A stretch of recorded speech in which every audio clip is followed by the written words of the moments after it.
Hello students, my self Amit Singh, your maths teacher at Indian revolutionary school. तो बच्चों, जितने भी एलिमेंट्री फंक्शंस थे वो मैंने पढ़ा दिए थे सॉरी।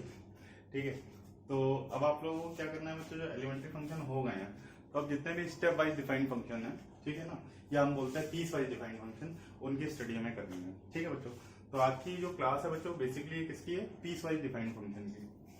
देखते हैं बच्चों पीस वाइज डिफाइंड फंक्शन कौन कौन से होते हैं। पीस वाइज डिफाइंड फंक्शन,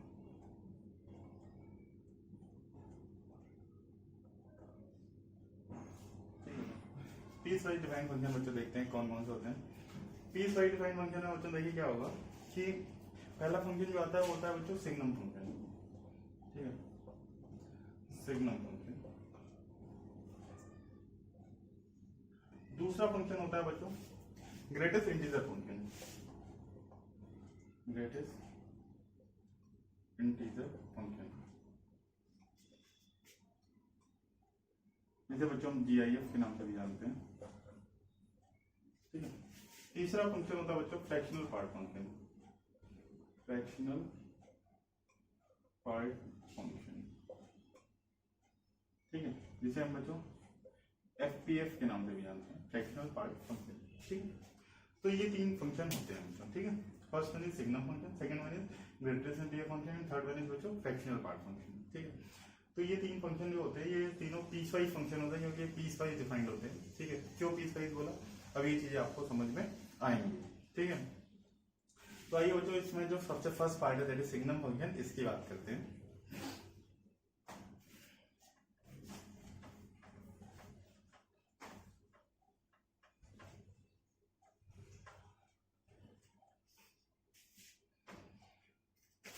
देखते हैं बच्चों सिग्नम फंक्शन।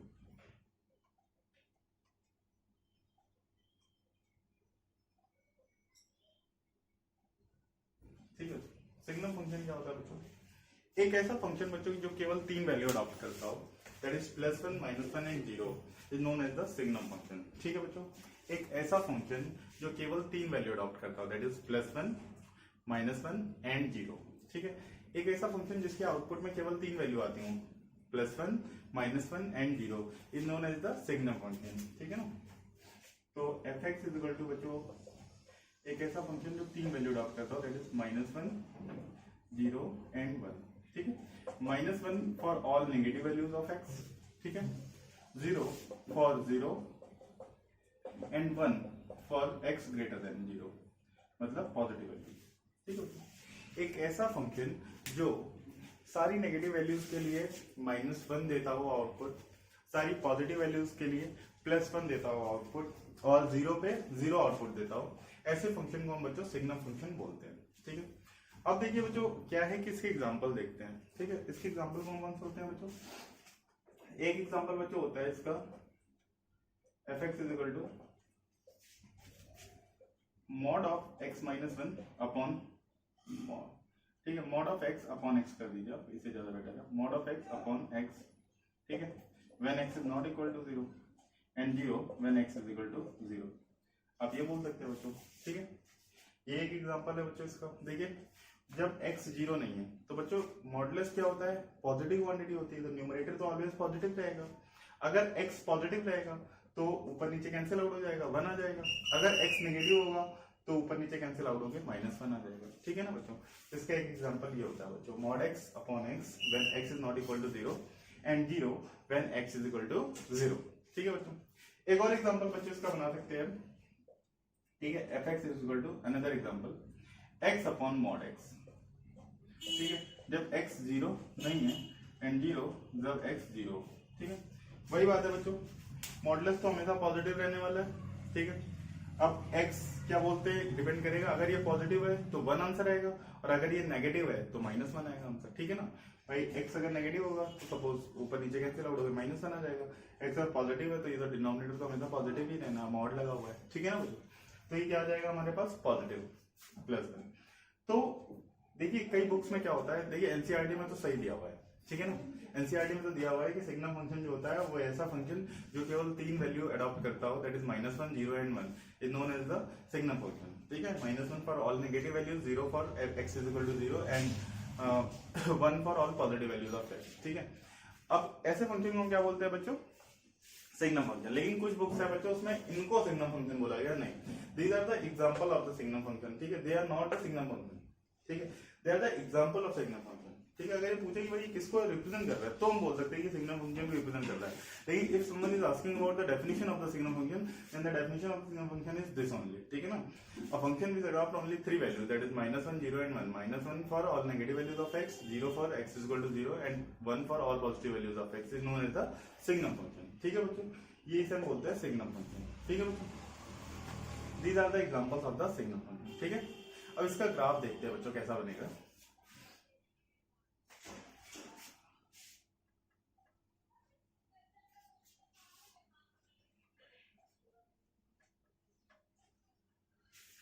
इसका ग्राफ देखते हैं बच्चों। देखिए बच्चों, सपोज ये y एक्सिस है हमारी, ये x एक्सिस है, यहाँ कहीं पर बच्चों +1 है, ये 0 है और ये -1 है, ठीक है। अब देखिए बच्चों क्या कह रहा है, -1 for all negative values of x, तो all negative values of x के लिए ग्राफ कैसा मिलता है बच्चों, -1, ठीक है बच्चों। 0 for x is equal to 0, x is equal to 0 की जो वैल्यू मिल रही है बच्चों क्या मिल रही है, 0 मिल रही है, and 1 for all positive values of x, ठीक है। अब देखिए बच्चों इसे पीस वाइज एग्जांपल में क्यों रखा गया, क्यों, क्योंकि भाई ये 3 पार्ट में डिवाइड हो जा रहा है ना भाई। x जब छोटा है 0 से तो अलग डेफिनेशन है, x 0 के बराबर है तो 0 है, x पॉजिटिव है तो 1, ठीक है। तो पीस वाइज में डिफाइंड हो गया, that's why these functions are known as the piecewise defined function. First one is signum function, second one is greatest integer function, third one is fractional part function, ठीक है। तो यहाँ पे देखिए बच्चों ये फंक्शन आ गया बच्चों हमारे पास, ठीक है। सारी नेगेटिव वैल्यूज ऑफ x के लिए बच्चों जो है वो हमारे पास ग्राफ जो आ रहा है वो क्या आ रहा है, y इज इक्वल टू -1, सारी x इज इक्वल टू 0 की वैल्यू क्या आ रही है बच्चों, 0 आ रही है, एंड x पॉजिटिव के लिए बच्चों जो वैल्यू है वो क्या आ रही है, 1, ठीक है बच्चों। जो डोमेन है बच्चों साफ साफ दिख रहा है हमें, x की हर एक वैल्यू फंक्शन हमारा अडॉप्ट कर रहा है बच्चों, ठीक है। तो domain of the function will be all real, ठीक है, domain of the function will be all real. और रेंज में आप देखिए बच्चों y की केवल 3 वैल्यू फंक्शन ऑप्ट कर रहा है, एक -1, एक 0 और एक 1, ठीक है। 3 वैल्यू बच्चों केवल ऑप्ट कर रहा है, -1, 0 एंड 1, केवल फाइनाइट नंबर ऑफ वैल्यूज है इसलिए हमें कर्ली ब्रैकेट लगाना पड़ेगा यहाँ पे, ठीक है। तो this is known as the signum function, ठीक। और कोटा में तो बच्चे कई बार कॉमेडी में बोलते थे सर सिंगम फंक्शन, तो आप बोल सकते हो, but signum will be the more accurate, ठीक है। तो बच्चे कुछ भी बुला सकते हैं।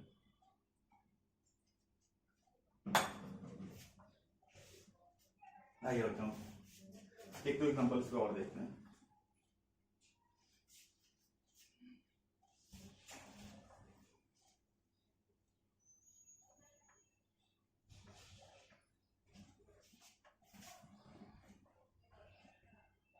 तो इस पर कुछ और एग्जांपल देना हो बच्चों इस तरह से दिया जा सकता है। देखिए सपोज बच्चों दे दिया हमें एग्जांपल, ठीक है, f(x) इज इक्वल टू बच्चों दे दिया सिग्नम फंक्शन के लिए। सपोज बच्चों दे दिया हमें mod of x -1 upon x -1 when x is not equal to 1, ठीक है, and 0 when x is equal to 1। ये भी सिग्नम फंक्शन का एग्जांपल हो गया बच्चों, ठीक है ना। देखिए डिनोमिनेटर 0 कहाँ पे जा रहा है बच्चों, 1 पे जा रहा है, डिनोमिनेटर 0 1 पे जा रहा है, तो उसके लिए क्या बोल दिया उसने कि 0 है। और जहाँ पे डिनोमिनेटर 1 नहीं, जहाँ पे x 1 नहीं जा रहा है वहाँ पे या तो भाई x -1 या तो पॉजिटिव होगा या तो नेगेटिव होगा। तो पॉजिटिव होगा तो आंसर क्या आने वाला है +1, नेगेटिव होगा तो आंसर क्या आने वाला है बच्चों -1, ठीक है ना। तो इस तरह से आ जाएगा बच्चों, ठीक है। तो इसको अगर और ज्यादा आप डिफाइन करना चाहते हैं तो इस तरह से लिख सकते हैं बच्चों कि -1 when x is less than 1, ठीक है, 0 when x is equal to 1 and +1 when x is greater than 1, ठीक है। तो ये आ जाएगा हमारे पास, ठीक है बच्चों। अब इसी तरह से बच्चों देखिए f(x) is equal to suppose आ गया mod of x + 2 upon x + 2, ठीक है। अब देखो बच्चों यहाँ पे क्या है, डिनोमिनेटर 0 कहाँ पे जा रहा है -2 पे, तो ये फंक्शन कब होगा जब x की वैल्यू -2 नहीं है, ठीक है। जब x की वैल्यू -2 है तो आंसर क्या आएगा बच्चों यहाँ पे 0, ठीक है बच्चों। अब यहाँ पे देखिए वैल्यू क्या आ जाएगी बच्चों, ये आ जाएगा हमारे पास बच्चों -1 कब when x is smaller than -2, ये आ जाएगा बच्चों 0 when x is not equal to -2 and ये आ जाएगा 1 when x is greater than -2, ठीक है बच्चों। ऑब्वियस सी बात है x + 2 या तो पॉजिटिव होगा या तो नेगेटिव होगा। पॉजिटिव आएगा तो ऊपर नीचे कैंसिल आउट होकर 1 आएगा, नेगेटिव होगा x प्लस टू, तो भाई न्यूमरेटर तो हमेशा पॉजिटिव रहना है, तो दैट इज -1। ठीक है बच्चों, तो इस तरह से हम कर सकते हैं। ठीक है बच्चों, तो these are the more example for the signum function. ठीक है, तो सिग्नम फंक्शन आई होप आप लोग को समझ में आ गया होगा बच्चों क्या होता है। ठीक है, आगे बढ़ते हैं बच्चों ग्रेटेस्ट इंटीजर फंक्शन की तरफ।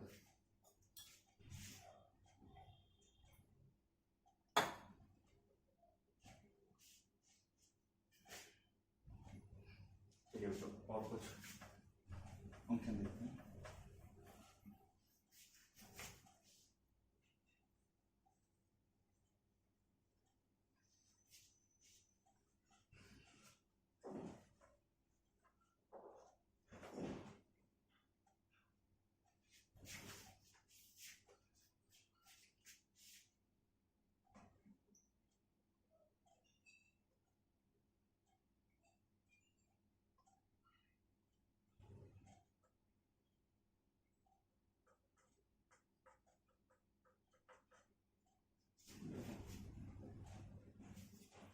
ग्रेटेस्ट इंटीजर फंक्शन, अब देखते हैं बच्चों ग्रेटेस्ट इंटीजर फंक्शन क्या होता है। ठीक है, जैसा कि नाम बता रहा है बच्चों ग्रेटेस्ट इंटीजर।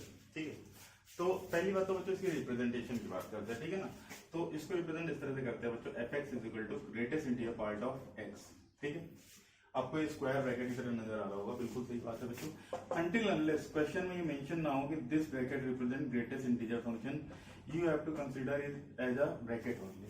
ठीक है, जब तक आपको क्वेश्चन में ये मेंशन ना हो कि this bracket is represent the greatest integer function, then only you have to consider that this is normal a bracket, this is normal bracket। okay, तो जब ग्रेटेस्ट इंटीजर फंक्शन आपको क्वेश्चन में mention होगा कि this is the greatest integer function, तब आपको consider करना है कि this is the greatest integer function, otherwise you don't have to treat it like a greatest integer function. ठीक है बच्चों, अब देखिए क्या है कि ग्रेटेस्ट इंटीजर फंक्शन क्या आ गया बच्चों, यहाँ पे हमारे पास fx is equal to greatest integer part of x। ठीक है, this is called greatest integer function. इसका मीनिंग क्या है बच्चों, देखते हैं। मीनिंग ये है बच्चों कि fx is equal to, suppose लिखा हुआ है बच्चों हमारे पास fx नहीं, एग्जांपल देखते हैं बच्चों। ठीक है, कितने का बच्चों 5.3। ठीक है, तो इसका ग्रेटेस्ट इंटीजर क्या है बच्चों 5, मतलब उसका इंटीग्रल पार्ट ही हमको लिखना है। मतलब इसका ग्रेटेस्ट इंटीजर क्या आ रहा है, दैट इज 5 आ रहा है, उसका इंटीग्रल पार्ट क्या आ रहा है बच्चों 5 आ रहा है। ठीक है, that is known as the greatest integer function. ठीक है, यहाँ पे बच्चों का लिखा है सपोज 2.7। ठीक है, तो इसकी वैल्यू क्या आ रही है बच्चों 2 आ रही है। ठीक है, 3.9 अगर नहीं लिखा हुआ तो इसका वैल्यू क्या आ जाएगा बच्चों 3 आ जाएगा। ठीक है बच्चों, 9.73 आ रहा है, इसका वैल्यू क्या आ जाएगा बच्चों 9 आ जाएगा। ठीक है बच्चों, कहीं पाई लिखा हुआ है बच्चों। ठीक है, पाई का वैल्यू क्या होता है बच्चों 3.14 मतलब है तो इरेशनल क्वांटिटी, बट 3.14 हम जो 2 डिजिट तक जाते हैं। ठीक है, तो उसका ग्रेटेस्ट इंटीजर पार्ट क्या आ जाएगा बच्चों 3 आ जाएगा। ठीक है, एक्सपोनेंशियल की बात करते हैं ई का वैल्यू क्या हो जाएगा बच्चों, अगर 2 डिजिट तक देखें तो है तो रेशनल क्वांटिटी, इसका वैल्यू होता है 2.71। ठीक है, तो ग्रेटेस्ट इंटीजर पार्ट क्या आ जाएगा इसका 2। ठीक है बच्चों, अब बच्चों बात करते हैं सपोज 5 लिखा हुआ है, तो 5 का ग्रेटेस्ट इंटीजर पार्ट क्या हो जाएगा बच्चों 5 ही हो जाएगा। भाई उसके इंटीग्रल पार्ट हमें बताना है कि what is the integral part of that particular number. ठीक है, अब बच्चों देखिए यहाँ पे सपोज बच्चों हमें दिया हुआ है 9.732, इसका क्या जाएगा 9। बात करते हैं बच्चों नेगेटिव नंबर्स की। ठीक है, पॉजिटिव तक तो सारी चीजें ठीक है, आपको सही नजर आ रहा होगा। अब नेगेटिव की बात करते हैं बच्चों। देखिए हमें क्या लगाना है, लिखना है बच्चों, इसमें केवल इसका इंटीग्रल पार्ट लिखना है। कहीं लिखा हुआ है बच्चों का -2.73। ठीक है, इसका इंटीग्रल पार्ट क्या होगा, आप लोग बोलेंगे -2, नहीं गलत है बच्चों। जो फ्रैक्शनल पार्ट होता है वो ऑलवेज पॉजिटिव होता है, फ्रैक्शनल पार्ट ऑलवेज पॉजिटिव होता है। भाई फ्रैक्शन किसी क्वांटिटी में से तो आप फ्रैक्शन ले सकते हो, बात समझ रहे हो ना। किसी मतलब मान लो आपके पास 100 रुपए थे, मैंने कहा इसका 2/5 फ्रैक्शन मुझे दे दो, तो पॉजिटिव क्वांटिटी का तो 2/5 फ्रैक्शन मुझे दोगे आप, जब आपके पास है नहीं तो आप उसका फ्रैक्शन कैसे निकाल सकते हो, बात समझ में आई। तो इसका जो ग्रेटेस्ट इंटीजर पार्ट क्या आएगा बच्चों -3 आएगा। सपोज समझिए कैसे आया -3, इसको समझते हैं।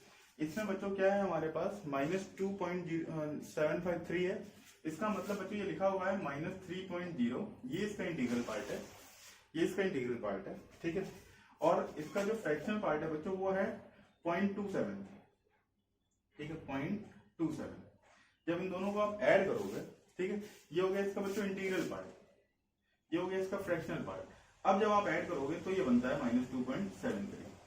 ठीक है, तो निगेटिव वाले में बच्चों ध्यान रखना कि आपको क्या करना है बच्चों, एक और माइनस कर देना है। सपोज -5 पॉइंट समथिंग लिखा है तो उसका इंटीग्रल पार्ट क्या हो जाएगा, -6 हो जाएगा। -7 पॉइंट समथिंग लिखा हो तो इसका इंटीग्रल पार्ट -8 हो जाएगा। ठीक है ना बच्चों। Fractional part can't be negative, ठीक है ना, फ्रैक्शनल पार्ट कभी नेगेटिव नहीं होता है, इस वजह से ये चीजें ऐसी होती हैं। कोई फ्रैक्शन जो होता है वो हमेशा बच्चों एक पॉजिटिव क्वांटिटी होती है। ठीक है ना, आप लोगों को पहले भी समझाया गया होगा जब आपको डेफिनेशन पढ़ाई गई होगी कि रैशनल नंबर और फ्रैक्शन में डिफरेंस क्या होता है। ठीक है ना, तो आपको बताया गया होगा fraction is always a positive number, more while rational can be negative. ठीक है ना, तो उसलिए है बच्चों यहाँ पे fraction is always a positive number. तो बच्चों यहाँ पे फ्रैक्शन क्या है, फ्रैक्शनल पार्ट इसका 0.27 है। ठीक है ना, इस वजह से ये नंबर ये बना, लेकिन इसका इंटीग्रल पार्ट क्या हुआ, -3। सिंपल याद करने का तरीका है, अगर नेगेटिव नंबर है तो आप एक ऊपर पहुंच जाओ। ठीक है, -5.23 है तो इसका वैल्यू क्या हो जाएगा बच्चों, -6 हो जाएगा। ग्रेटेस्ट इंडिया पार्ट क्या हो जाएगा इसका, -6 हो जाएगा। -4.79 है, इसका ग्रेटेस्ट इंडिया पार्ट -5 हो जाएगा। ठीक है बच्चों, माइनस का पाई है, इसका ग्रेटेस्ट इंटीजर पार्ट बच्चों -4 हो जाएगा, -3.14 लाइक दिस। ठीक है ना, उसका फ्रैक्शनल पार्ट क्या हो जाएगा भाई, that is apart from anything. ठीक है, उसका इंटीग्रल पार्ट क्या हो जाएगा बच्चों, -4। ठीक है, तो इस तरह से आप देखोगे बच्चों जो इसका इंटीग्रल पार्ट है वो क्या होगा कि नेगेटिव में एक और कम आ जाओ, -3 से एक और कम आया तो क्या आ गया बच्चों हमारे पास, -4। ठीक है,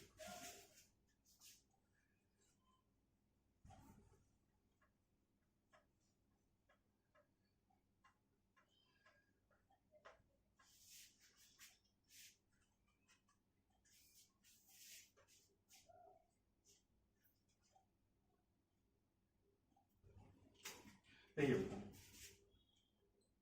सपोज कहीं लिखा हुआ बच्चों -10.97, इसका इंटीग्रल पार्ट -11। कहीं लिखा हुआ -5, इसका इंटीग्रल पार्ट -5 ही आएगा। क्यों, क्योंकि इसमें फ्रैक्शनल पार्ट है ही नहीं बच्चों। ठीक है ना, इसी तरह बच्चों देखिए माइनस का e, ठीक है, एक्सपोनेंशियल का क्या आ जाएगा, -2.73 होता है, तो क्या हो जाएगा बच्चों, -3 आ जाएगा। ठीक है, समझ गए होंगे बच्चों आप लोग।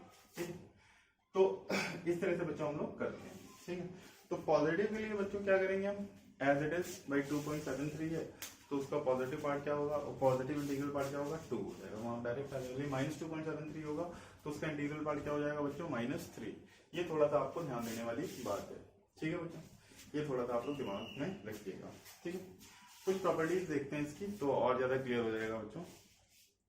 Properties of greatest integer function, या पहले इसका ग्राफ बना लेते हैं बच्चों, फिर आते हैं इस पर, इसका ग्राफ बनाते हैं बच्चों।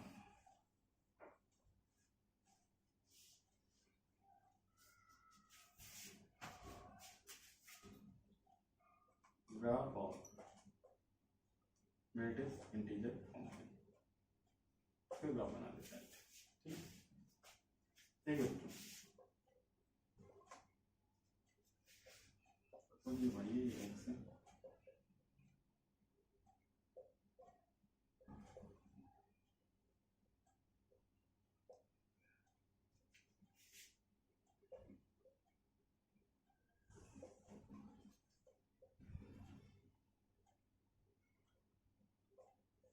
-1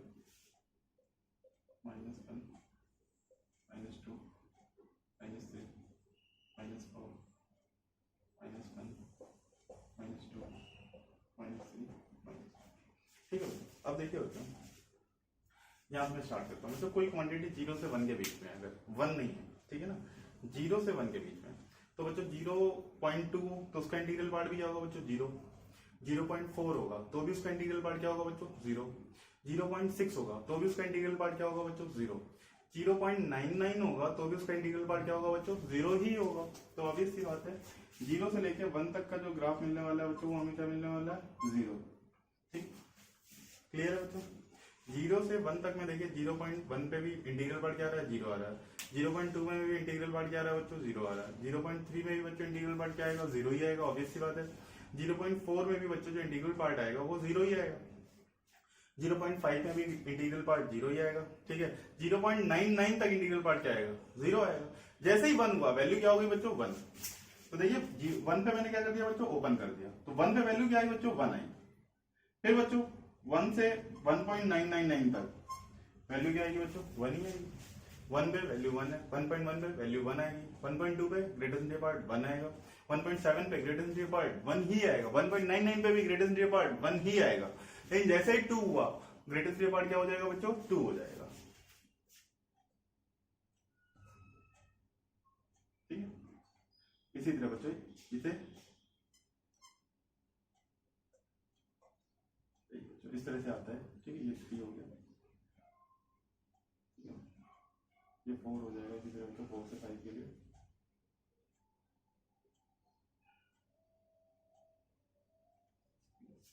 इसी तरह बच्चों पीछे आ जाता है हमारे पास।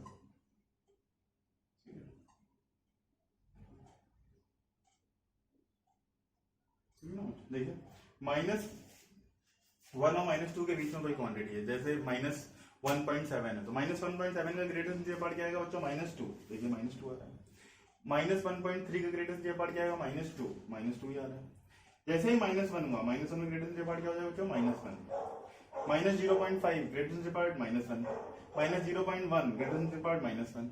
लेकिन जैसे ही ये 0 हुआ तो आंसर क्या आ गया बच्चों? 0 आ गया। ठीक है, तो दिख रहा होगा बच्चों ये भी पीस वाइज डिफाइंड है सारे, कुछ पर्टिकुलर इंटरवल में केवल डिफाइंड है ना, ग्राफ बार बार ब्रेक हो रहा है, कई सारे पीस बन रहे हैं, इसलिए इनको पीस वाइज डिफाइंड फंक्शन के नाम से जानता है। लेकिन जो ग्रेटेस्ट इंटीजर फंक्शन है इसे हम बच्चों स्टेप फंक्शन के नाम से भी जानते हैं। ठीक है, स्टेप फंक्शन। ठीक है बच्चों, देखिए बच्चों ये सीढ़ी नुमा स्ट्रक्चर दिख रहा है ना, सीढ़ी नुमा, that's why we called it as step function. ठीक है ना बच्चों, जो ये सीढ़ी नुमा फंक्शन बन रहा है, सीढ़ी नुमा फंक्शन, इसीलिए बच्चों इसे हम बोलते हैं स्टेप फंक्शन। क्लियर है बच्चों? इसकी डोमेन क्या है? डोमेन इसकी x belongs to all real. इसकी डोमेन है बच्चों x belongs to all real. देखिए हर जगह डिफाइंड है भाई, यहाँ पे -1 नहीं ले रहा था लेकिन यहाँ पे तो ले रहा है, यहाँ पे 0 नहीं ले रहा लेकिन यहाँ पे तो ले रहा है, तो इस तरह से हर जगह डिफाइंड है बच्चों डोमेन। रेंज में क्या आ रहा है बच्चों? केवल इंटीजर्स आ रहे हैं। क्या आ रहा है बच्चों? केवल इंटीजर्स। तो रेंज में क्या आ रहा है बच्चों? केवल इंटीजर्स। ठीक है ना, देखिए या तो -4 आ रहा है, या -3 आ रहा है, या -2 आ रहा है, या -1 आ रहा है, या 0 आ रहा है, या 1 आ रहा है, या 2 आ रहा है, या 3 है। तो इस तरह से बच्चों ने देखा कि इसकी डोमेन क्या है बच्चों? All real. इसकी रेंज क्या है बच्चों? केवल इंटीजर्स। ठीक है, y belongs to all integers. आप अब इतने प्रैक्टिस हो जाएंगी आपको कि डोमेन मतलब x बिलोंग्स टू, तो x belongs to all real and y belongs to integers. ठीक है बच्चों, तो ये आ जाएगा हमारे पास graph of greatest integer function. ठीक है बच्चों, समझ में आ गया होगा आपको ग्राफ क्या होता है। ठीक है, अब इसकी प्रॉपर्टीज देखते हैं बच्चों, ग्रेटेस्ट इंटीजर फंक्शन की प्रॉपर्टीज क्या क्या होती हैं।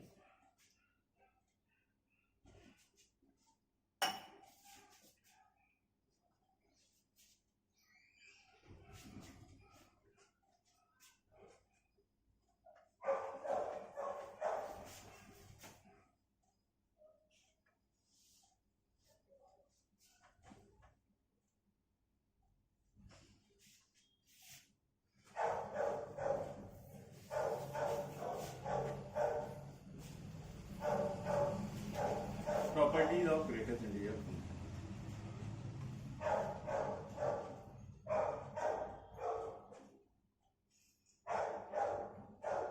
ठीक है, कुछ प्रॉपर्टीज बच्चों देखते हैं ग्रेटेस्ट इंटीजर फंक्शन। देखिए बच्चों, अगर greatest integer part of x लिखा हुआ है, इट मींस बच्चों ये क्वांटिटी जो आएगी वो लेस देन और इक्वल टू x आएगी। इक्वल टू x कब आएगी? जब x हमारा इंटीजर होगा, केवल इंटीजर। ठीक है ना, लेस देन x कब आएगी बच्चों? जब हमारा मिक्स फ्रैक्शन क्वेश्चन हो। ठीक है ना, 1.2 तो उसका ग्रेटेस्ट इंटीजर 1 आएगा, -2.3 उसका ग्रेटेस्ट -3 आएगा, तो वो क्वांटिटी छोटी होती है। ठीक है ना बच्चों, तो इस तरह से जो ग्रेटेस्ट इंटीजर पार्ट है वो ऑलवेज लेस देन और इक्वल टू x आता है। ठीक है बच्चों, ऑलवेज लेस देन और इक्वल टू x आता है। ठीक है बच्चों, अगर सपोज बच्चों greatest integer part of x की वैल्यू सपोज बच्चों n है, ठीक है, और n इंटीजर है, n को एक इंटीजर मैंने बोल दिया। ठीक है बच्चों, ठीक है, फॉर एग्जांपल बच्चों greatest integer part of x की वैल्यू सपोज बच्चों 5 आ गई। ठीक है, 5 आ गई बच्चों, तो 5 इंटीजर ऑब्वियसली, तो x की संभावना कहां से कहां तक होगी? x 5 से लेके 6 तक कुछ भी हो सकता है, नॉट इंक्लूडिंग 6। ठीक है, 5.999999 तक हो सकता है लेकिन 6 नहीं हो सकता है। ठीक है ना, तो 5 पे तो क्लोज आएगा लेकिन 6 पे ओपन आएगा। ठीक है ना, वही चीज मैं लिखने जा रहा था बच्चों यहाँ पे कि अगर x की वैल्यू कोई इंटीजर n है तो जो x होगा बच्चों वो n से स्टार्ट होगा और n+1 तक जाएगा। ठीक है, n पे जो होगा वो क्लोज इंटरवल आएगा और n प्लस 1 पे बच्चों ओपन इंटरवल आएगा। ठीक है बच्चों, सपोज बच्चों दिखा हुआ है greater than part of x is equal to 4, यही एग्जांपल दे देता हूं मैं। तो ऑब्वियस सी बात है बच्चों x will belongs from 4 to 5, ठीक है, 5 पे ओपन, मतलब 4.99 भी है तो उसका इंटीग्रल पार्ट तो 4 ही आना है, 4.999 है तो भी इंटीग्रल पार्ट बच्चों क्या आना है, 4 ही आना है, 4 भी है तो उसका इंटीग्रल पार्ट भी 4 ही आएगा, ऑब्वियस सी बात है, ठीक है ना। तो इस तरह से बच्चों हम कर सकते हैं इसको, ठीक है। अब देखते हैं बच्चों नेक्स्ट, नेक्स्ट देखते हैं बच्चों। सपोज कहीं लिखा हुआ बच्चों greatest integer part of x is equal to pi. अब देखो बच्चों ये क्या है बच्चों, ग्रेटेस्ट इंटीजर पार्ट है, ये पाई क्या है, इरेशनल है, ये क्या है, इंटीग्रल है मतलब रैशनल है, ये क्या है, इरेशनल है, कभी पॉसिबल है, नहीं पॉसिबल है, तो ये नेवर पॉसिबल है, मतलब ये क्या लिखा हुआ है, नॉनसेंस आप बोल सकते हो, नॉनसेंस, ठीक है। तो किसी ने अगर इस टाइप का लुच्चा क्वेश्चन पूछा तो आपको लुच्चा ही आंसर देना है, नॉनसेंस, ठीक है बच्चों। तो इस तरह से आप कर सकते हैं, ये चीज कभी पॉसिबल नहीं है, मतलब मेरे कहने का greatest integer part of x will always B एक इंटीजर क्वांटिटी आएगी, रेशनल क्वांटिटी नहीं आ सकती है, इसके लिए एग्जांपल देना जरूरी था। Greatest integer part of x plus integer, suppose बच्चों, ठीक है, ठीक है बच्चों, greatest integer part of x plus integer, तो इसका आंसर क्या रहेगा बच्चों, greatest integer part of x plus i आ जाएगा। भाई इंटीग्रल की वैल्यू तो वही रहनी है बच्चों। सपोज बच्चों यहाँ पे लिखा हुआ 2.3 प्लस 5, ठीक है, तो हम क्या कर देंगे 5 plus greatest integer part of 2.3, ये क्या आ जाएगा बच्चों 5 प्लस 2 कितना आ जाएगा बच्चों 7, और यहाँ पे देखिए बच्चों क्या आना था 7.3, इसका ग्रेटेस्ट इंटीजर पार्ट अगर आप लेते तो भी क्या था 7, ठीक है ना। तो वो यही कह रहा है क्वेश्चन कि उसका इंटीग्रल पार्ट अलग कर लो, जो बचा हुआ पार्ट है x का उसका ग्रेटेस्ट इंटीजर पार्ट ले लो, ठीक है ना, और आंसर आ जाएगा। तो बात वही कैसे भी आप कर लो, तो greatest integer part of x plus I जो आएगा वो बच्चों क्या आ जाएगा हमारे पास, greatest integer part of x plus I, ठीक है। तो ये प्रॉपर्टी। नेक्स्ट जो प्रॉपर्टी होती है बच्चों, ठीक है, x plus greatest integer part of x, ठीक है, ये देखो अब बच्चों मुझे बताओ greatest integer part of x की वैल्यू क्या आनी है, इंटीजर आनी है, तो ये यही वाली कहानी बन गई, ये इंटीजर ही लिखा हुआ है, तो क्या आ जाएगा i plus greatest integer part of this x, तो ये हो, ये पहले मैं लिख रहा हूँ greatest integer part of x, और इंटीग्रल पार्ट क्या है बच्चों ये है इसका, तो इंटीग्रल पार्ट ये क्या है इसका, तो एट लास्ट क्या आ गया बच्चों 2 times greatest integer part of x, तो आंसर क्या आ जाएगा बच्चों हमारे पास 2 times greatest integer part of x, ठीक है ना। ये समझाने के लिए मैंने आपको डायरेक्ट दिया है 2 times greatest integer part of x, ठीक है बच्चों, ये आ जाएगा हमारे पास। नेक्स्ट देखते हैं बच्चों, अगर कहीं लिखा हुआ है बच्चों देखो जो सबसे इंपॉर्टेंट प्रॉपर्टी है, ठीक है, greatest integer part of x plus greatest integer part of minus x, ठीक है, इसकी दो वैल्यू हो सकती है बच्चों। अब देखो बच्चों अगर x इंटीजर होगा, अगर सपोज x की वैल्यू 5 है तो greatest integer part of x 5 की वैल्यू क्या आएगी 5, और greatest integer part of x minus 5 की वैल्यू क्या आएगी बच्चों -5, 5 माइनस 5 क्या आ जाएगा बच्चों 0, 0 कब आ रहा है जब x इंटीजर है, ठीक है बच्चों। अब x जब इंटीजर नहीं है, सपोज x की वैल्यू हो गई बच्चों 2.3, तो बच्चों इसकी वैल्यू क्या आ जाएगी 2, और इसकी वैल्यू क्या हो जाएगी बच्चों -2.3 का इंटीग्रल पार्ट -3, 2 -3 कितना आएगा बच्चों -1, ठीक है। तो ध्यान रखना बच्चों आप, ठीक है, ये एग्जांपल से मैं समझा देता हूं आप लोगों को, ठीक है। तो ये रिजल्ट बच्चों ध्यान रखना है, if x is an integer quantity then greatest integer part of x plus greatest integer part of minus x will always equal to 0.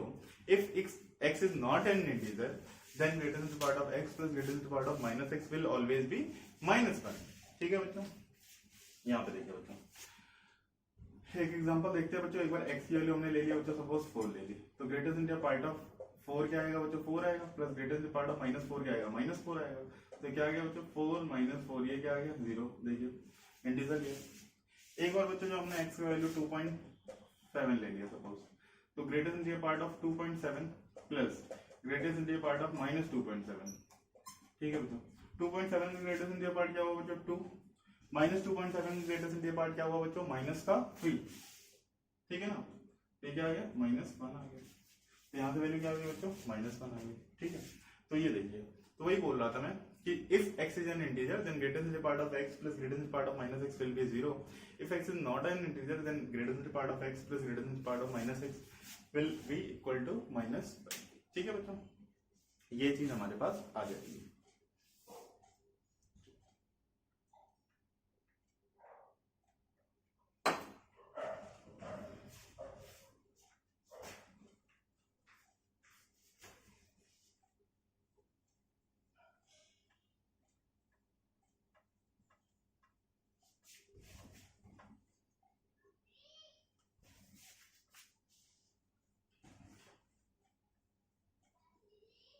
Fractional part function. ठीक है बच्चों, फ्रैक्शनल पार्ट फंक्शन देखते हैं क्या होता है बच्चों। ठीक है,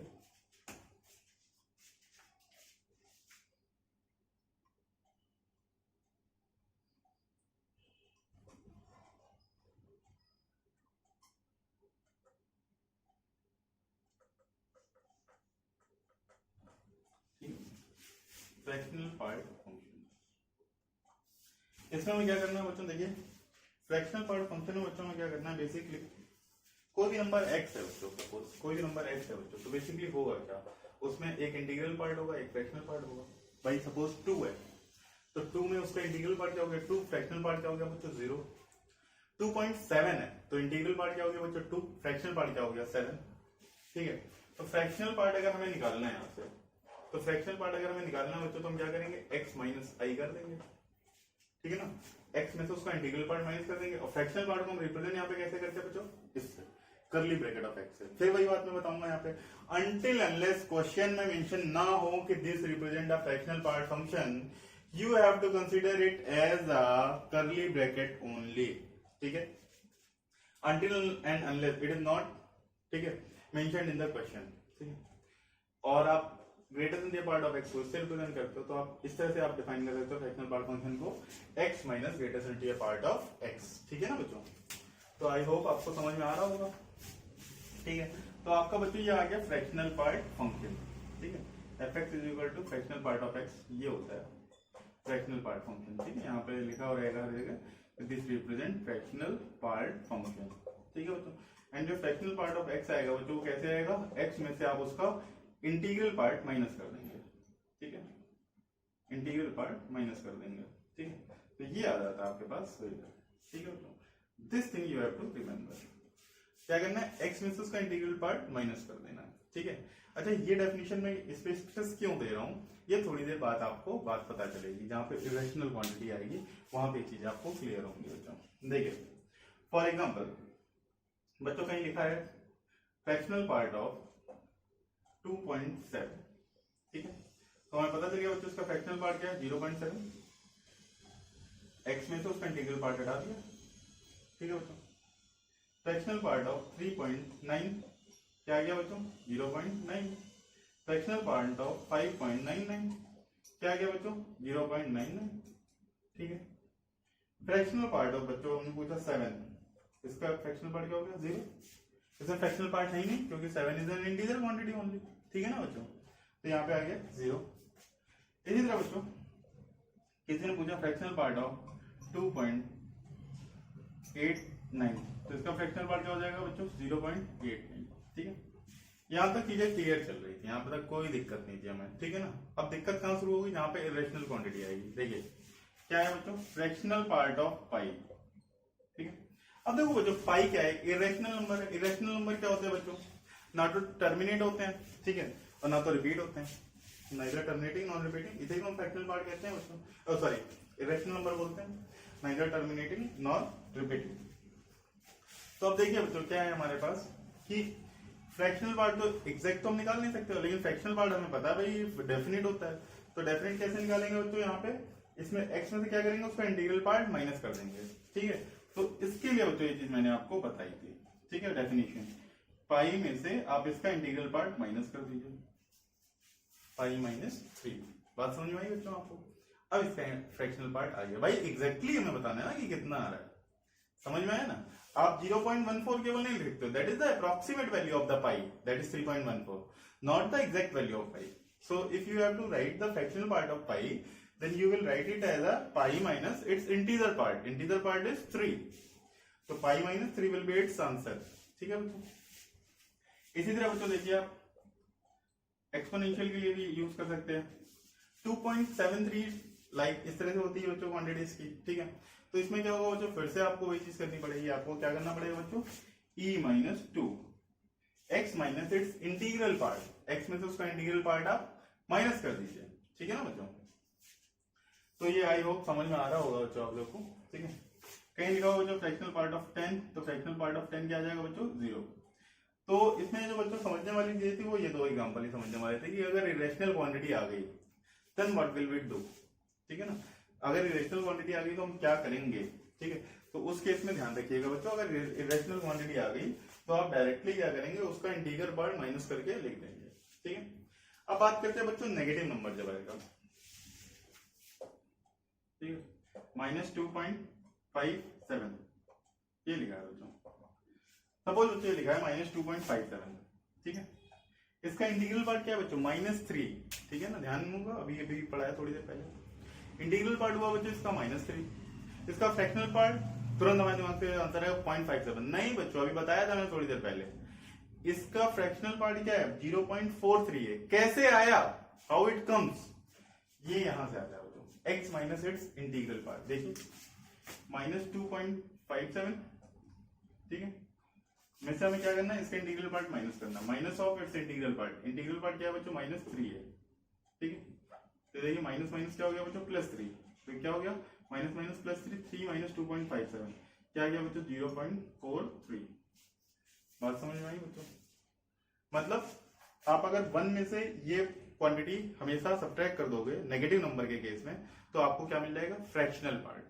क्या करना है, 1 में से ये क्वांटिटी आपको माइनस कर देनी है, ठीक है, या 0.100 में से आपको ये क्वांटिटी हमेशा माइनस कर देनी है, आपको आंसर मिल जाएगा। ठीक है बच्चों, 100 में से आपको ये वैल्यू माइनस कर देनी है, ठीक है, तो आपको आंसर मिल जाएगा। देखिए बच्चों -3.23, ठीक है। तो भाई इसका फ्रैक्शनल पार्ट क्या है बच्चों, फ्रैक्शनल पार्ट है 1 में से 0.23 माइनस कर दो, 1 में से 0.23 का कितना बचा बच्चों 0.77 माइनस 5.43 या 5.46, ये क्या आया बच्चों 0.54, 1 में से इसका फ्रैक्शनल पार्ट माइनस कर दो। कैसे ये चीजें आ रही हैं, ये चीजें इसकी डेफिनेशन से आ रही है, fractional part of x is equal to x minus greatest integer part of x। ठीक है बच्चों, आप समझ रहे होंगे आई होप सो। तो ये बच्चों यहां से आता है, ठीक है, minus of 5.46 will be is equal to 0.54। ठीक है बच्चों, यहां से आ रहा है। ठीक है बच्चों, नेगेटिव पार्ट का फ्रैक्शनल पार्ट बच्चों माइनस का 6.93 है, अगर तो इसका फ्रैक्शनल पार्ट हो जाएगा बच्चों 0.07। ठीक है बच्चों, अब इसमें रैशनल क्वांटिटी आएगी, उसकी बात कर लेते हैं बच्चों। ठीक है, ये रैशनल क्वांटिटी आएगी तो क्या करेंगे,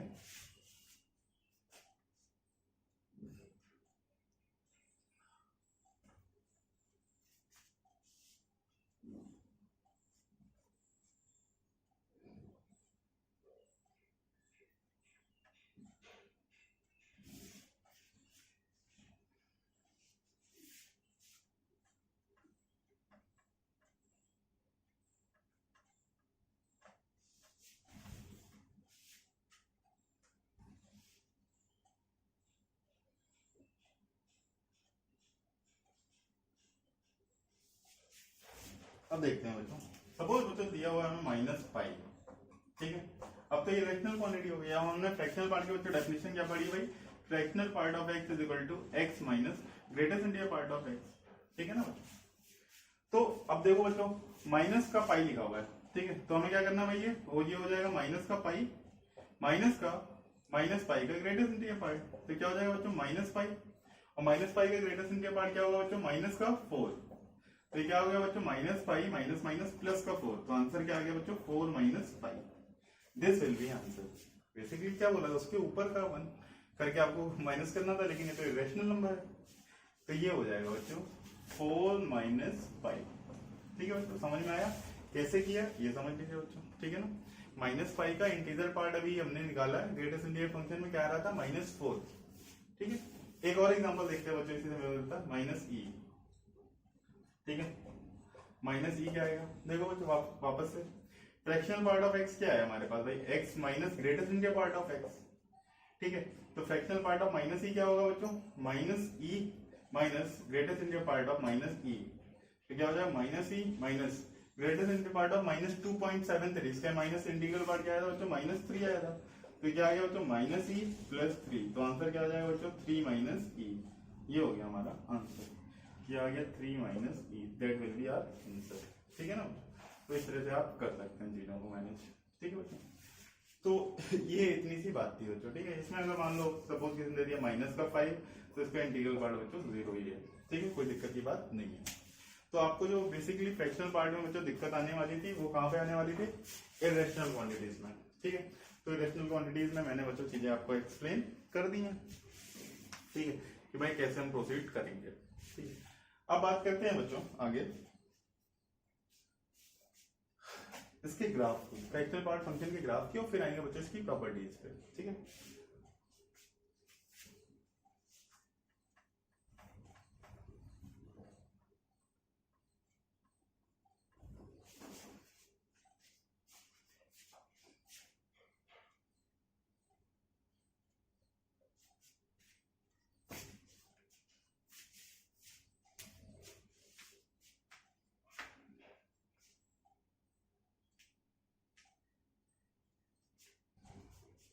बात करते हैं बच्चों graph of fractional part, graph of fractional part function. चलिए तो ग्राफ देखते हैं फ्रैक्शनल पार्ट फंक्शन का कैसा बनेगा।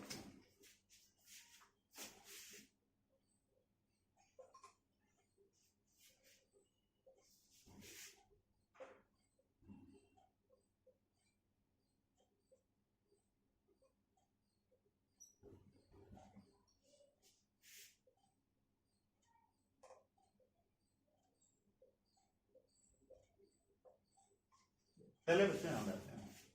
बच्चों कोई क्वांटिटी अगर 0.1 है तो उसका फ्रैक्शनल पार्ट क्या होगा, 0.1। कोई क्वांटिटी 0.2 है तो उसका फ्रैक्शनल पार्ट क्या होगा बच्चों, 0.2। 0.3 है तो उसका फ्रैक्शनल पार्ट क्या होगा बच्चों, 0.3। 0.5 है तो बच्चों फ्रैक्शनल पार्ट भी क्या आएगा, 0.5। ठीक है, 0.9 है बच्चों तो फ्रैक्शनल पार्ट क्या आएगा, 0.9। I am asking about these things. 0.1 है तो फ्रैक्शनल पार्ट क्या आएगा बच्चों, 0.1। 0.2 है बच्चों तो फ्रैक्शनल पार्ट क्या आएगा, 0.2। 0.5 है बच्चों तो फ्रैक्शनल पार्ट क्या आ रहा है बच्चों, 0.5। ठीक है, 0.9 है बच्चों तो फ्रैक्शनल पार्ट क्या आएगा, 0.9। तो बेसिकली बच्चों देखो 0 से 1 के बीच में ग्राफ कैसा आ रहा है, y इक्वल टू एक्स, जो आप इनपुट डाल लो वही आउटपुट आ रहा है, y equal to x, y equal to x, y equal to x. ठीक है ना बच्चों, y इक्वल टू एक्स का ग्राफ हमें आता है बच्चों। लेकिन जैसे ही बच्चों 1 हुआ तो 1 का फ्रैक्शनल पार्ट क्या है बच्चों, 0, क्योंकि इंटीग्रल क्वांटिटी है। इंटीग्रल क्वांटिटी में फ्रैक्शन तो है ही नहीं हमारे पास। ठीक है, तो यहाँ पे बच्चों क्या आ जाएगा हमारे पास, y equal to x graph बना दिया हमने, किसमें, 0 से 1 के बीच में। 0 से 1 के बीच में बच्चों y equal to x graph बना दिया हमने। देखिए 1 पे वैल्यू क्या आ रही है बच्चों, 0, तो इसलिए 1 पे हमने ओपन कर दिया। ठीक है, 1 पे वैल्यू क्या आ रही है बच्चों, 0 आ रही है, 1 पे ये वैल्यू मिल गई 0। ठीक है बच्चों, अब देखो बच्चों ये 1.1 हुआ तो ये फ्रैक्शनल पार्ट क्या रहेगा, 0.1 ही रहेगा। 1.2 हुआ बच्चों, फ्रैक्शनल पार्ट क्या रहेगा, 0.2। 1.5 हो गया बच्चों, फ्रैक्शनल पार्ट क्या होगा बच्चों, 0.5। 1.9 हो गया बच्चों, फ्रैक्शनल पार्ट क्या हो गया बच्चों, 0.9। एंड जैसे यहाँ पे 2 हुआ वापस से बच्चों फ्रैक्शनल पार्ट क्या हो गया, 0। तो देखिए बच्चों जैसा ग्राफ हमारा 0 से 1 के बीच में आ रहा था वैसा सेम ग्राफ हमारा 1 से 2 के बीच में आएगा, बिकॉज आउटपुट आर सेम। ठीक है, तो ये फंक्शन फिर से ऐसा ही है कि देखिए 1 पे आया आंसर 0 आया, ये क्वांटिटी इस तरह फिर से आगे बढ़ी और ये 2 पे फिर से ऊपर आ गया। सिमिलरली हर एक 2 इंटीजर के बीच में सेम ग्राफ आएगा बच्चों। ठीक है बच्चों,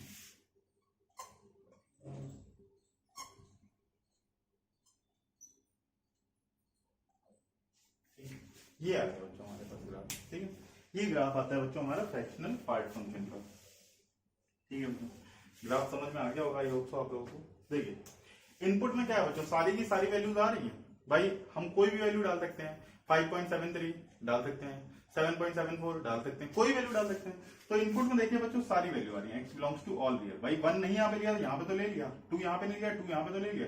इस तरह से हम इनपुट में सारी वैल्यू डालने हैं बच्चों। ठीक है, x belongs to all here. लेकिन आउटपुट जो देखो बच्चों ध्यान से, कहां से कहां तक आएगा, 0 से लेके 1 के बीच में आएगा। भाई अगर क्वांटिटी बच्चों इंटीजर है तो वैल्यू क्या होगी हमारे पास, 0। क्वांटिटी 0.1 है तो उसका फ्रैक्शनल पार्ट क्या होगा, 0.1। 0.99 है तो फ्रैक्शनल पार्ट क्या आएगा बच्चों, 0.99। 0.999 है तो फ्रैक्शनल पार्ट क्या आएगा, 0.999। लेकिन जैसे ही 1 हुआ वापस से फ्रैक्शन क्या हो गया बच्चों, 0।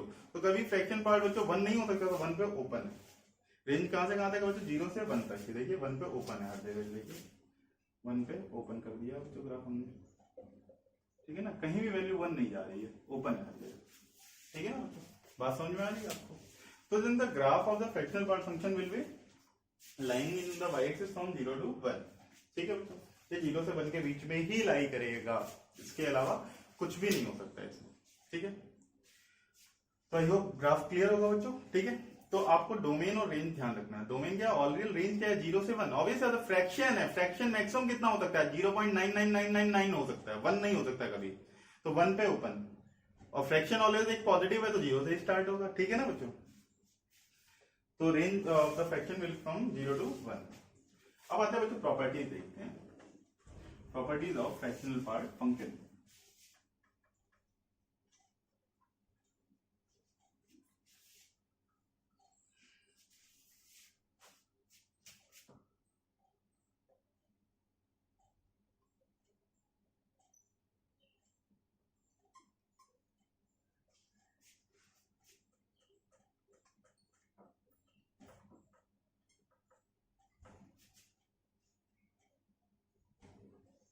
देखते हैं properties of fractional part function. Properties क्या क्या होती है बच्चों, पहली चीज तो बच्चों इसकी डेफिनेशन देखो भाई, डेफिनेशन मैंने जो बताई, डेफिनेशन क्या बताई भाई, फ्रैक्शनल पार्ट ऑफ एक्स जो है वो कैसे आएगा बच्चों, x minus greatest integer part of x. ठीक है, एक्स में से उसका इंटीग्रल पार्ट बच्चों हम क्या करेंगे, माइनस कर देंगे। दूसरी चीज बताई बच्चों मैंने, जो इसकी रेंज है कहां से कहां तक लाई करेगी बच्चों, रेंज जो है वो लाई करेगी बच्चों 0 से लेके 1 के बीच में, 1 कभी नहीं हो सकती इसलिए लेस देन 1 रहेगी। ठीक है, 0 हो सकती है इसलिए इक्वल का साइन आ गया बच्चों। ठीक है, fractional part of x plus I, I मतलब इंटीजर, सपोज बच्चों यहां पे लिखा होगा 2.7 प्लस 2। ठीक है, तो प्रॉपर्टी क्या कहती है, प्रॉपर्टी कहती है फ्रैक्शनल पार्ट ऑफ x आप निकाल लो। ठीक है, आई का तो हमेशा 0 ही रहना। ठीक है, आई का तो बच्चों क्या रहना हमारा 0 ही रहना। देखिए यहाँ पे क्या हो जाएगा 4.7, 4.7 का फ्रैक्शनल पार्ट क्या हो गया बच्चों 0.7। ठीक है, ये हुआ, या डायरेक्टली आप इसका फ्रैक्शनल पार्ट निकाल दो, फ्रैक्शनल पार्ट ऑफ 0.27 सॉरी 2.7, ये भी क्या हो जाएगा बच्चों हमारे पास 0.7। तो यही चीज कह रही है कि भाई कहीं अगर इंटीजर लगा हुआ है तो इंटीजर से हमें कोई लेना देना नहीं है, क्योंकि इंटीजर का जो फ्रैक्शनल पार्ट आता है वो हमेशा क्या आता है 0 आता है। तो आप डायरेक्टली क्या करो, उस क्वांटिटी का ही फ्रैक्शनल पार्ट निकाल दो। ठीक है, तो fractional part of x plus i will always be equal to fractional part of x।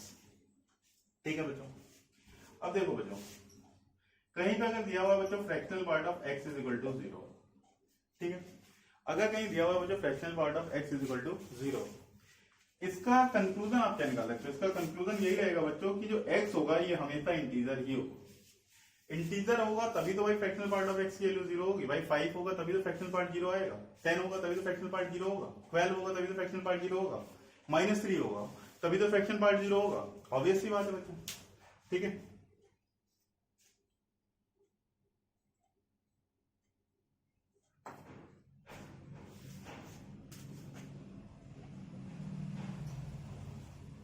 ठीक है बच्चों, आगे देखते हैं बच्चों।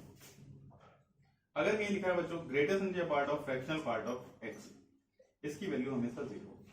ठीक है, फ्रैक्शनल पार्ट ऑफ x की वैल्यू क्या होगी बच्चों, सपोज 2.7, इसका फ्रैक्शनल पार्ट क्या है बच्चों 0.7, उसका वापस इंटीग्रल पार्ट आपने लिया बच्चों क्या आएगा 0। कहीं भी बच्चों fractional part of greatest integer part of x अगर लिखा हुआ है, ठीक है बच्चों, सपोज बच्चों लिखा हुआ ग्रेटेस्ट इंटीजर पार्ट ऑफ 2.7, क्या आया बच्चों 2, तो इसका भी आंसर हमेशा क्या आना है 0। एग्जांपल लेके देखते हैं बच्चों, greatest integer part of fractional part of 2.7। ठीक है, तो फ्रैक्शनल पार्ट पहले सॉल्व होगा, ये क्या आ गया ग्रेटेस्ट इंटीजर पार्ट ऑफ 0.7, और 0.7 का ग्रेटेस्ट इंटीजर पार्ट क्या हो जाएगा बच्चों 0 हो जाएगा। ठीक है बच्चों, दूसरा एग्जांपल मैंने लिया ये। ठीक है बच्चों, 2.7 का ग्रेटेस्ट इंटीजर क्या हो गया बच्चों 2, इसका फ्रैक्शनल पार्ट क्या हो गया बच्चों 0। ठीक है ना, तो ये आ जाएगा 0, यहां से हो जाएगा।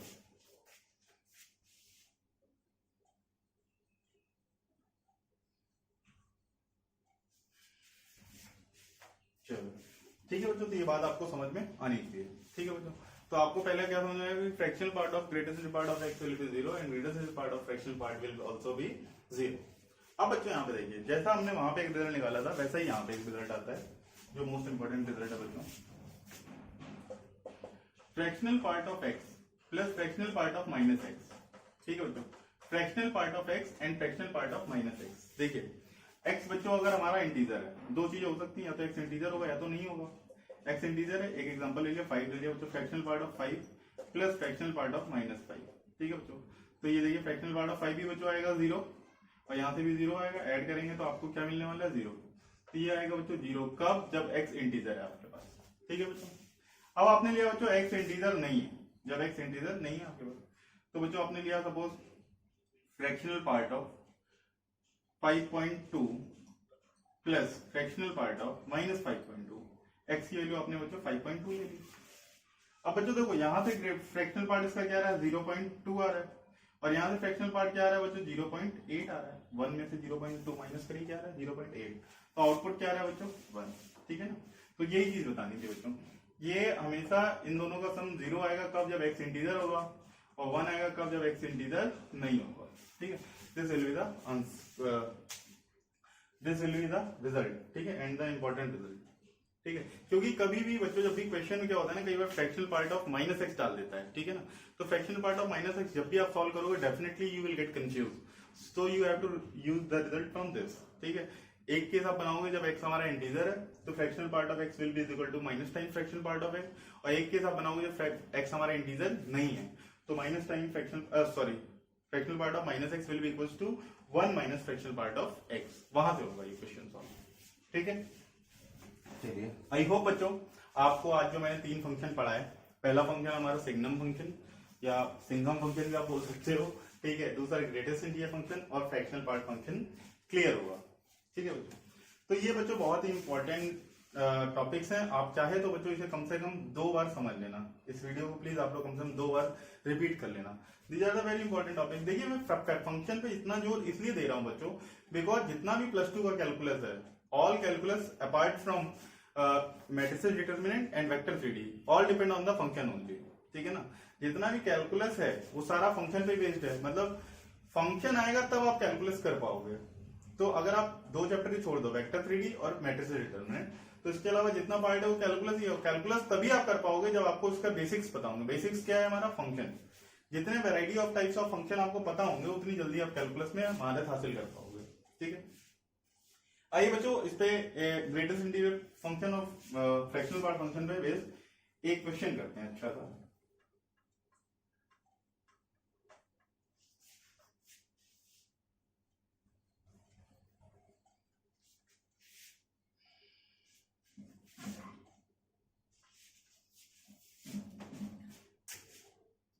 एक क्वेश्चन बच्चों हमें दिया हुआ है, हमें क्वेश्चन दिया है बच्चों 4 times fractional part of x is equal to x plus greatest integer part of x, ठीक है। जब कभी बच्चों एक ही क्वेश्चन में, जब कभी एक ही क्वेश्चन में बच्चों आपको फ्रैक्शनल पार्ट ऑफ x और greatest integer part of x mention हो, तो आप x को हमेशा i प्लस f एज्यूम करोगे। x को क्या एज्यूम करोगे, i plus f, where I is the integral part of the x and f is the fractional part of the x, ठीक है बच्चों। You will assume it always I plus f, किसको assume करोगे बच्चों, x को। तो हम क्या करेंगे बच्चों, let x is equal to I plus f, I stands for integral part of x, ठीक है, and f stands for fractional part of x। इसका फायदा क्या हुआ बच्चों, देखिए greatest integer part of x का वैल्यू क्या आएगा बच्चों, I आएगा, और इसका इंटीग्रल वर्ड क्या है, आई है, और फ्रैक्शनल पार्ट ऑफ x का वैल्यू क्या आएगा बच्चों, f आएगा। अब जो क्वेश्चन है बच्चों ये हमें बहुत ही आसान दिखेगा, ठीक है। We will put this substitution over there.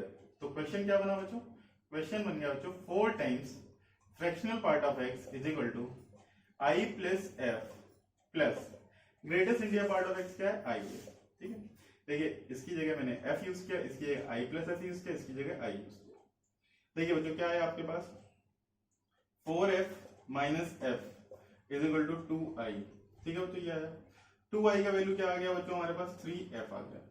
f का वैल्यू क्या आ गया बच्चों, 2i/3, ये आया बच्चों हमारे पास, ध्यान से देखिएगा, ठीक है।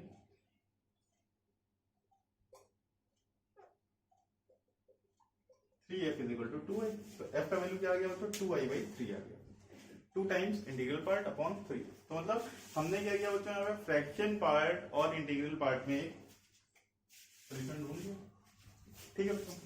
अब हमको पता है बच्चों फ्रैक्शन पार्ट की जो वैल्यू होती है प्रॉपर्टी नंबर 1 जो मैंने बताई फ्रैक्शनल पार्ट की, वो क्या बताई बच्चों मैंने, जो फ्रैक्शनल पार्ट होता है किसी भी क्वांटिटी का वो 0 से 1 के बीच में लाई करता है,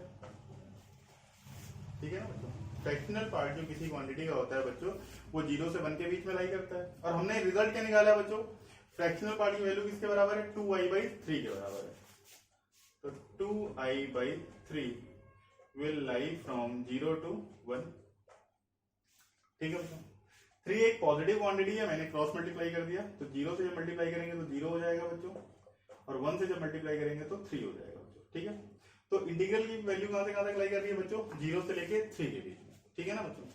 इंटीग्रल पार्ट की वैल्यू कहां तक लाई कर रही है बच्चों, 2 टाइम्स इंटीग्रल पार्ट की वैल्यू कहां तक लाई कर रही है बच्चों, 0 से लेके 3 के बीच में, ठीक है बच्चों। अब 2 से दोनों साइड डिवाइड कर देते हैं बच्चों, 2 से दोनों साइड डिवाइड किया तो ये क्या आ गया बच्चों 0, और ये आ गया 3/2, ये चीज आ गई। वापस से समझते हैं। पहला हमने बच्चों एक सब्स्टिट्यूशन किया, x ये मैंने क्या पुट किया बच्चों, integral part of f integral part of x plus fractional part of x।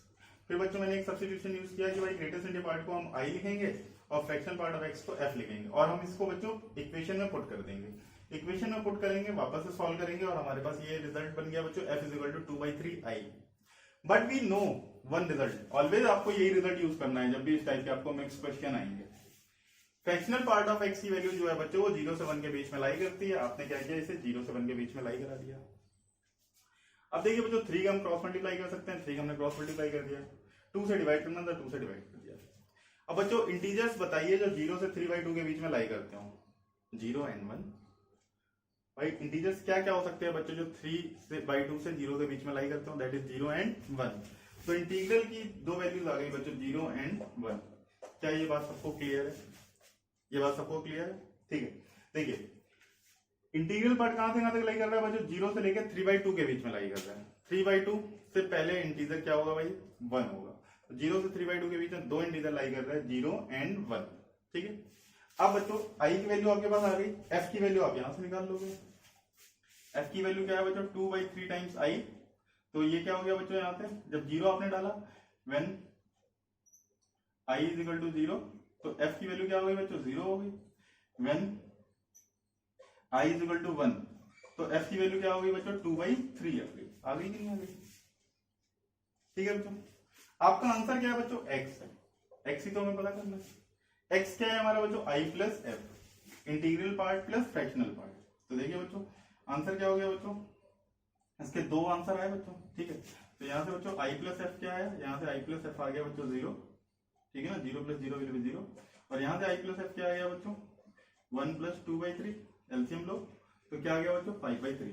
तो हमारे दो आंसर है 0 and 5/3, because we have to find the x, ठीक है ना। हमें यहाँ पे x फाइंड करना था, क्या हमें सॉल्व किसके लिए कर रहे थे, हम x के लिए सॉल्व कर रहे थे, ठीक है।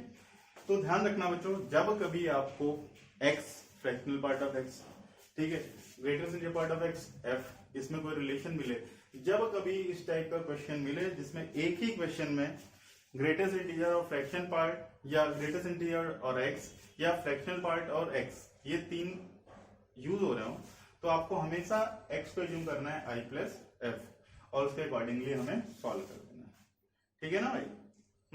तो आप ऐसे करेंगे। आज के लिए इतना ही बच्चों, आई होप आज के लिए काफी ज्यादा हो गया होगा आप लोगों के लिए, क्योंकि आपने 3 नए फंक्शन जाने जिनके बारे में पहले कभी सुना भी नहीं होगा, ठीक है। तो आप लोग इस पे प्रैक्टिस करें अच्छे से, ठीक है। दैट्स इट फ्रॉम टुडे, ठीक है। एक पार्ट है भाई जिसमें मुझे शिकायत है आप लोगों से, आप लोग डाउट ना के बराबर पूछते हो। अभी तक मतलब मेरे पास टोटल 5 या 7 बच्चों ने ही डाउट पूछे होंगे, तो प्लीज आप लोग डाउट पूछने की आदत डालो अगर जीवन में कुछ करना है तो, ठीक है। अदरवाइज आप ये सोचिए कि हर साल इंडिया में भाई 1 करोड़ के ऊपर बंदे ग्रेजुएट होते हैं, ठीक है ना। बट और कोरोना टाइम में आप देख रहे हो कैसा रिसेशन चल रहा है, कैसी क्या बोलते हैं महामारी चल रही है, जॉब किसी के पास है नहीं, ठीक है। तो आपको लीग से हट के आना है, ठीक है ना भाई, सोसाइटी से अलग निकल के आना है अगर आपको जीवन में कुछ अच्छा मुकाम हासिल करना है तो, ठीक है भाई। छोटी मोटी जॉब तो कोई भी कर लेता है, तो प्लीज आप लोग हार्डवर्क करें, और उसके लिए आपको मेहनत करनी होगी, और हार्डवर्क करेंगे तो डेफिनेटली डाउट आएंगे, और डाउट आएगा तो आपको क्या करना है भाई, इस नंबर पे या तो व्हाट्सएप करना है या कॉल करना है, ठीक है। और आपको अगर बात करने में अच्छा नहीं लगता है तो आप इस नंबर पर मुझे मेल कर सकते हैं। You are free from my side, मैं कभी भी आप लोगों को फालतू में नहीं डांटूंगा जरूर, लेकिन फालतू में नहीं, डाउट पूछने के लिए बिल्कुल नहीं, ठीक है। तो आप अपनी प्रॉब्लम्स इसमें शेयर कर सकते हैं मुझे, ठीक है। That's it from today, thank you.